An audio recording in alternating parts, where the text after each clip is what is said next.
महाभारत का युद्ध समाप्त हो चुका था। भीष्म पितामह बाणों की शैया पर लेटे लेटे पांडवों को धर्म का उपदेश दे रहे थे। द्रौपदी भी सुन रही थी। उसने कहा, पितामह, इस समय आप ज्ञान, धर्म, ध्यान, योग, कर्म इत्यादि की बातें कर रहे हैं।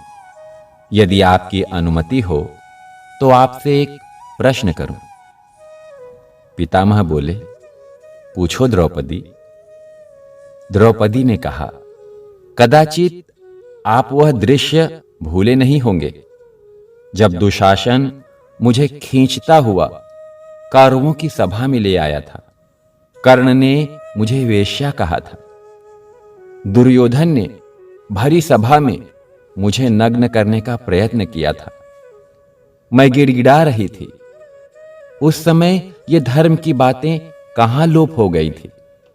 पितामह बोले, पुत्री, उस समय मैं दुर्योधन का पाप युक्त अन्न खाता था।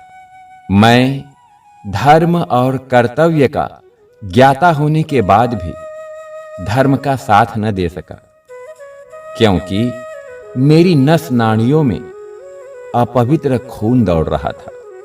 जैसा शरीर में अन्न था वैसा ही मन था। अब अर्जुन के बाणों ने मेरे अपवित्र रक्त को शरीर से बाहर निकाल दिया है। फलस्वरूप मैं ज्ञान, धर्म और कर्म की बातें कर रहा हूं और इन्हें समझ रहा हूं। बुरी कमाई, बुरे विचार, बुरे स्थान, स्वभाव से बुरे अन्न, बुरे लोगों के हाथ से बनाया हुआ अन्न खाने से मनुष्य का मन मलिन हो जाता है और वह धर्म का ज्ञाता होने पर भी धर्म का आचरण नहीं कर पाता। उस समय मेरी यही स्थिति थी। द्रौपदी समझ गई कि अन्न का प्रभाव तन और मन दोनों पर पड़ता है।